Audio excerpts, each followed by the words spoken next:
Welcome back to Dash for Adventure. Today, we're gonna experience Bonnie and Clyde's last moments.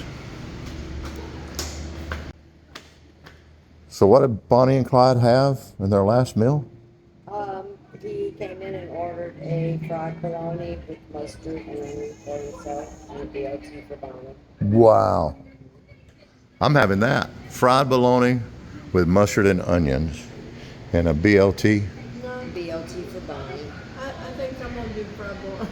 You're gonna do the fried bologna with onions and mustard too? It was delicious. The last time I had it. If you don't want, the mustard and onions, I have mayonnaise, mustard. I like my fried bologna with mustard and onions. So a young couple in love. I did the bologna. And boy, if you've looked it up, you know. They left a path of destruction before them, but their final days landed them right here. They came here to have a quick breakfast that they actually packaged up and took with them.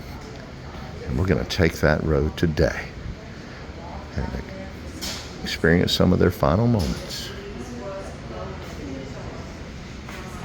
Check it out. So it used to be a touring item. And I remember as a kid, you could see things like, I remember one time I saw a giant sperm whale in the back of a truck. Of course, it wasn't alive, but that was the way they used to do things in the 70s.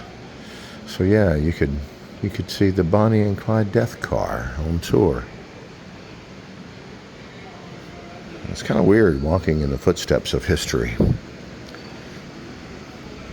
We've glamorized their final days, and actually we've glamorized their whole lives.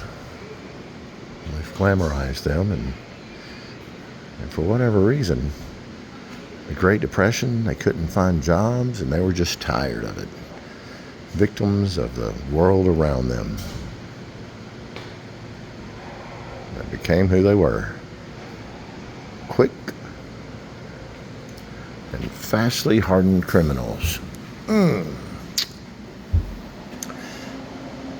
So after they had left a hideout, they came here and had... Clyde came in and ordered a fried bologna sandwich with mustard and onions, and he ordered a BLT for Bonnie. And they took them with them, right? Yes. In the old thick craft paper. They used to, not craft paper, but the, what do they call that paper? Deli paper. The old thick deli paper their sandwiches were wrapped up in. And they ate them on the road. We'll tell you. And when they were ambushed, Bonnie still had half her uneaten BLT in her hand. Yep. Wrapped in that deli paper. We're going to take that ride here in a moment. I got the Clyde, which is the... The fried bologna. Oh, he did. Oh, I did too, yeah. Too. So the Clyde is... Yep. Oh, look at that. And it's got onions. In this area? Oh, no, we're just passing through. Oh, look at that. Oh, look at that. Ow, that's hot. Well, yeah. I mean, I'm going to be honest with you. This is probably not good for you, but look at that. No. Look at that. Not See good the for you. onion, bologna. There's mustard on it.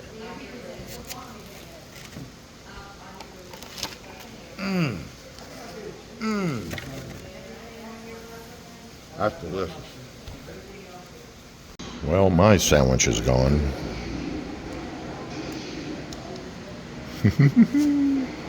All right.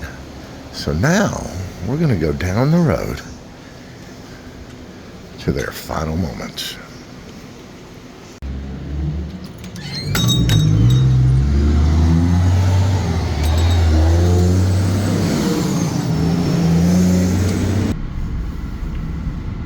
So Bonnie and Clyde took off on the morning of May 23rd, 1934, after grabbing their sandwiches and took off down this road.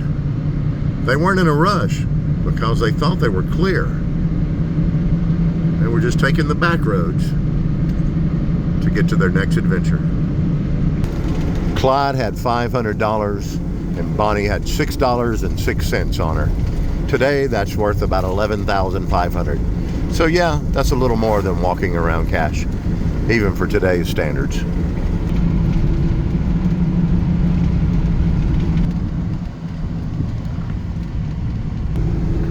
We're in Mount Lebanon, Louisiana. And this was the final road they were on. It's Louisiana 154 now.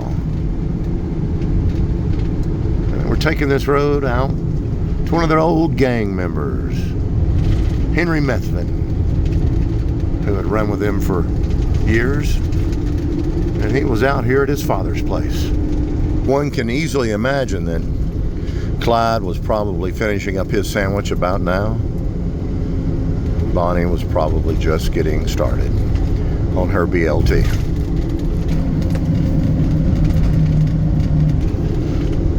Little did they know, Henry Methvin had made a deal through the advice of his father, Ivan Methvin, with the FBI that if they would help them capture Bonnie and Clyde, Methvin would be pardoned for all of his crimes.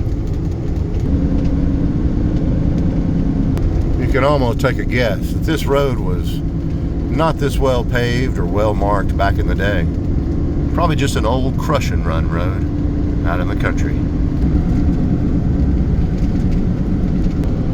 This would have been the final curves if they would have been driving as they approach what is now the historical marker where the ambush took place. And the officers that had been chasing them, the detective that had been chasing them forever, ambushed them, and this was their final stretch as they approached this hill in front of us. The police yelled out, "It's them! It's them!" And they opened fire and took them out right here. Car would have rolled to a stop.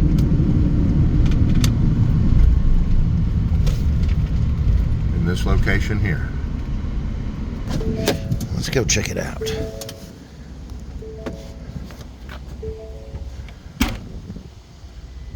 It's a bit of a popular place today. People stop by here regularly to see the final place. These monuments were placed here to mark a Bienville Parish time in history. Please do not deface these monuments by marking on them or chipping away at them. Just enjoy their meaning. It looks like somebody's been here before.